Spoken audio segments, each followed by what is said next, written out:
end of the day, we all one and the same. We all the same. That's what it boiled down to.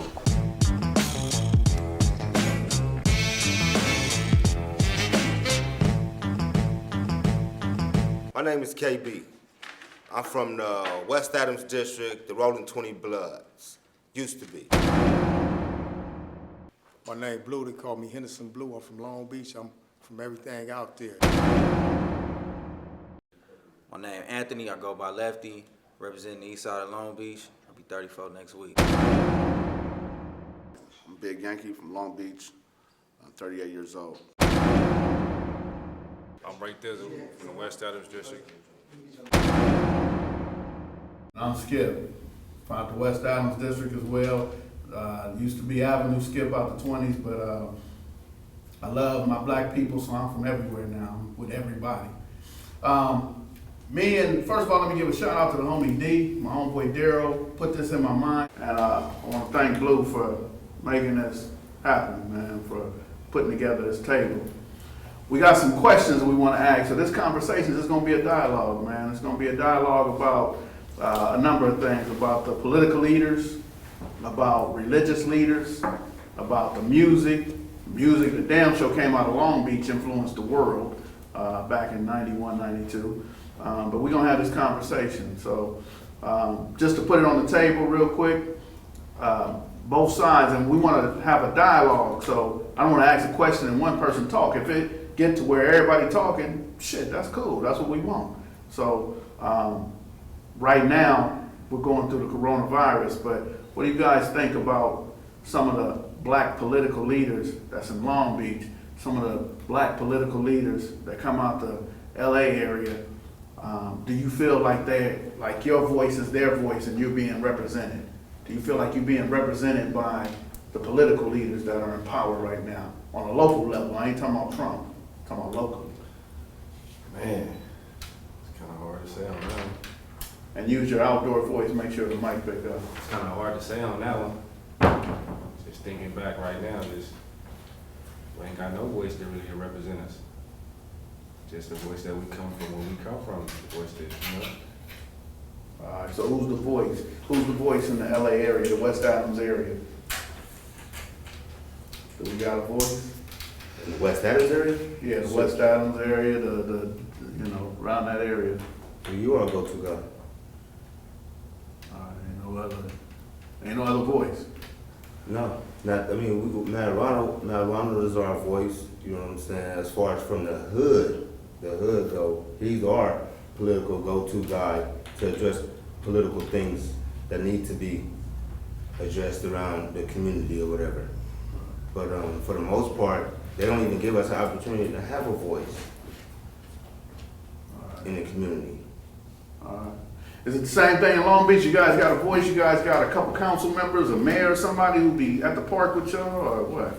Well, like, from our side, man, I'm real active, you know what I mean, in the political arena, but we don't really have a voice outside of what we do amongst each other, you know, because if a lot of people don't know, the blacks being pushed out of Long Beach for the last 11, 12 years at 10% rate, you know what I mean, which in any other community, anywhere else, that would be a crisis, you know what I mean? But so we on life support right now, and those that and at this time right now, in the last few years, we've had a lot of blacks sitting in the offices in different districts, blacks like us, but they get there and they push their own self agenda, and they ally up with the others, you know what I mean? Because like a lot of the funds and stuff that's supposed to come down to us, they get dispersed. Like even when you had the My Brother's Keeper, that fund came down from Obama, that was distributed amongst the Hispanic community more than it was ours. So like in my city, blacks, we sitting on our life support. That's why you be seeing me push and do the things I be doing out and about, Skipp, because it's like no longer we gonna allow them to represent us or speak for us. We're gonna speak for ourselves, you know what I mean? And put some new energy up in there. Yes, sir. How you feel about Lefty? I feel like we don't really have nobody, especially like, cause I'm younger. So Blue being one of the older homies, one of the big homies, we don't really have nobody that speak for us. We kind of speak for ourselves. Like I look at like dudes like Blue, they kind of help govern that be that voice for us, because most of us, we ain't really got it. I'm gonna keep it all the way solid with you, I ain't gonna fake with you. Most of us, we really won't speak up, but we feel more comfortable telling a big homie like Blue, somebody who really on the front line demonstrating. We feel more comfortable talking to him because most of what we say fall on deaf ears anyway. What you think?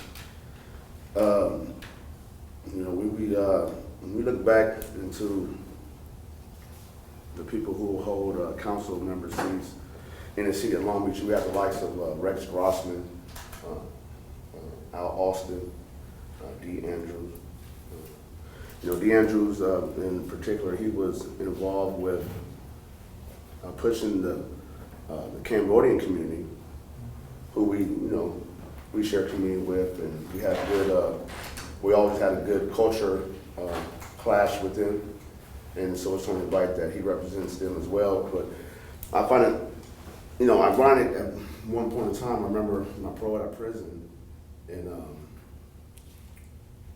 my daughter asked me, "Well, if they have Cambodia Town, where's Africa Town, or where's Black Town, and where are the people who are going to represent this?"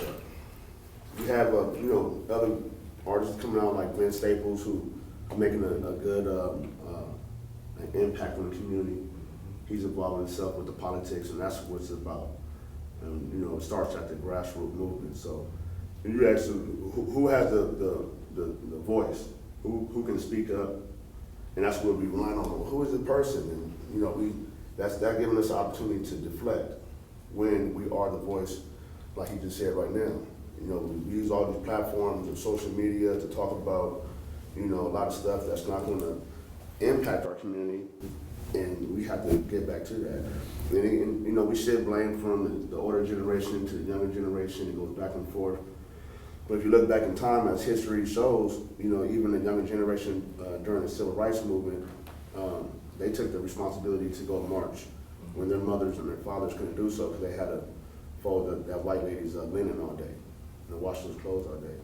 So when you talk about who's the voice, and out of Long Beach, we have some people in the office, or so to speak, in the city, and then we have some people who are making an impact on the celebrity level. I just think that they can come into one platform, like I believe that Vince Staples is doing right now. I agree with that. And it can make a bigger impact. I also think that first we need to enlighten youth, not even youth, because how old you, bro? I'll be 34 next week. 34. You ain't too far from me. I'm only 39. So if at this age, and to not even have knowledge that they are a voice or that they have a voice, that needs to be taught. That we are. That it's a lot of youth who don't even know that they voice count. That they even have a voice. Because I never imagined me giving a fuck or having something to say about any form of anything political. I would sit back in the hood and smoke a blunt with whoever be like, that's fucked up, they doing shit like that. That's crazy, man. That's crazy, man. But for white folks. Never because I don't know that I can do something about it. So look, I'm piggyback on the political leaders. I'm not the political leaders, but the civil rights leaders back in the 1950s and 60s. Martin Luther King Jr. did so many things and was killed at 39. At your age, he had already done so much shit, right? Even though he might have been doing some of the wrong shit. Mm-hmm. But Malcolm X, the same thing. Malcolm X, I think, was 40. Mm-hmm. So I didn't get Malcolm X and Martin Luther King baton. They didn't pass that down to me. The baton I got passed down to was dude who wore that black trench coat and went out and went hunting at the mornings and the nights, smoking the sherm stick. That's who passed me a baton. So how do I know? At what point am I supposed to decide to say, well, I need to go research these guys and follow suit with now? So that's where it got to be re-implemented back. It got it from somewhere, somehow. I don't know if it's from the people of my elder or how to be re-implemented back on what we need to do as far as the people, for ourselves. You know what I'm saying? Because let me we tell didn't you. get them other batons. So let me tell you the baton that was passed down, and I can't speak for y'all, But I'ma ask y'all. Thanks for watching StreetTV.net. If you're not subscribed, please hit that button below and click the bell to receive alerts and notifications. Like and comment below to give us your feedback, and be sure to watch the 2 related videos to the right. If you want to support this platform or follow us on social media, visit the links in the description and listen to our weekly podcast, The Gangster Chronicles, every Thursday. And thanks for watching StreetTV.net.